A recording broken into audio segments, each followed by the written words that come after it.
guys, welcome back to my channel. It's Lipsy and we're back with another day of 31 days of Spooktober. I hope you're all doing good. I hope you're all ready to relax into this little spooky video about a place very close to my home. So this is actually in the little town of Neath and it's a place called the Castle Hotel. So I know that a lot of you guys who support me from my Neath pages on Facebook will be very keen to see this. It's a lot less historic than I thought it could be because there wasn't actually that much history that I could find on the Castle Hotel. If anyone does have any history on it, could you comment it below, because I'm really interested to know more, because it was such a vague account of everything that's happened there. But anyway, let's get stuck in to the history and the hauntings of the Castle Hotel in Neath.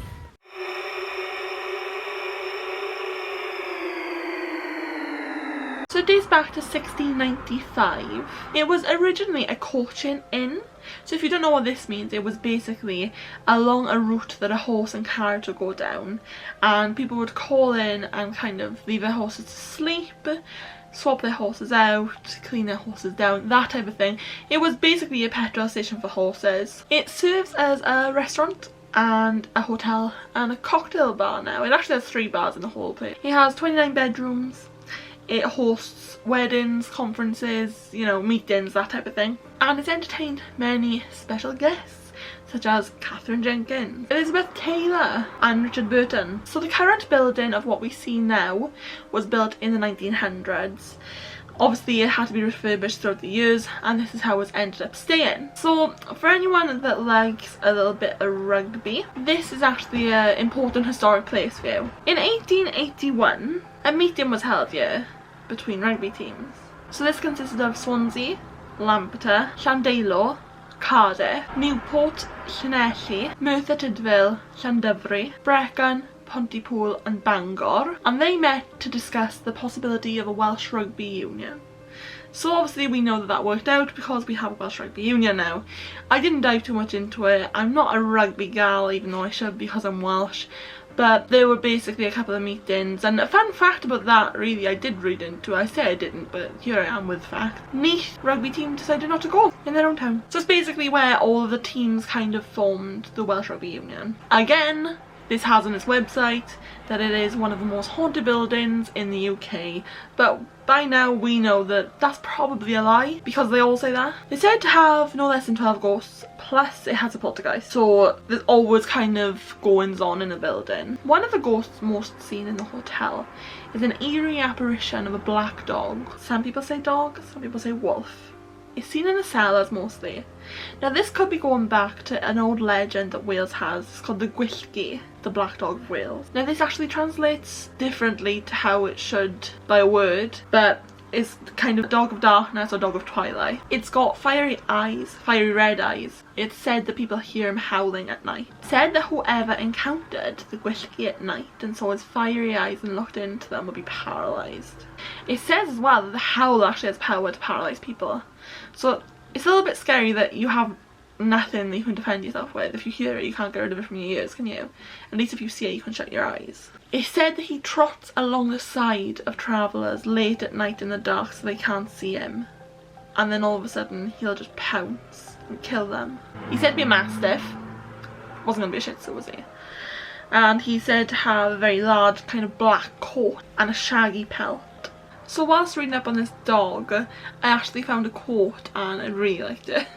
So I'm putting it in here. He's often described as the fairy's dog demonic, scarier, darker cousin. Now it just sounds good, doesn't it? I liked it, so hope you guys like it too. There's also said to be a young girl floating around the building. Now nobody sees her feet down, so she's got a dressing gown on, or a robe or a gown, you know, with no feet underneath, so she just carries herself around floating. And there's also the chambermaid. So this comes with a little backstory, and she's seen leaning out of the top window.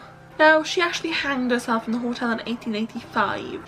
She was said to have gotten pregnant by a wealthy huntsman, and when she decided to tell him, she was looking out the window, called him back on his horse and carriage and told him the good news, to which he didn't reply in the way that she wanted. He apparently just left. He whipped his horses and they ran off and never came back. He said he wanted nothing to do with her baby. And then she took her own life. There's also said to be a little boy dressed in Edwardian clothes in the castle bar, and he's said to be seen by people who just go there for a meal. A stable hand died here years ago, and he's apparently said to haunt the ballroom at night. There's a mysterious lady in black who goes up and down the stairs. Can we just give a moment of appreciation that one of the people from history, one of the ghosts that haunt one of these places, actually knows they can wear something other than white, because all we seem to hear about is this woman in white. Thank God this woman's wearing black, because if I had to wear white when I died, I don't think I've worn white since I was a baby, honestly. I just don't like white. There's also said to be a poltergeist in room 16.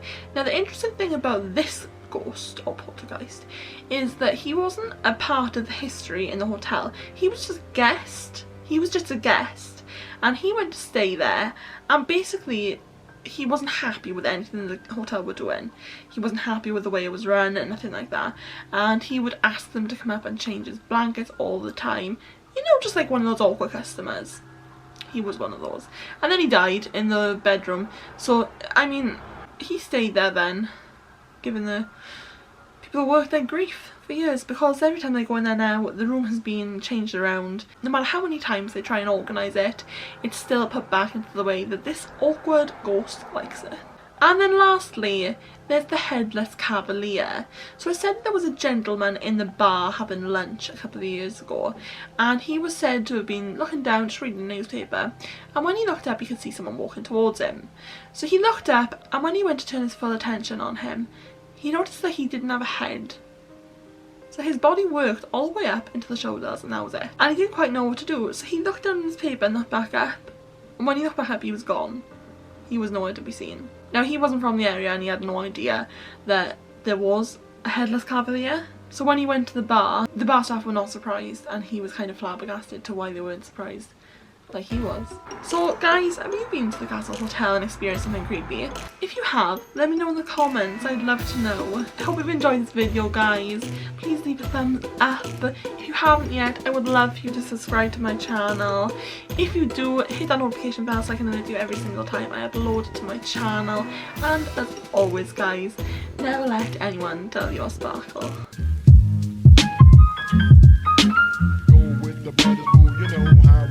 It's not for me to say.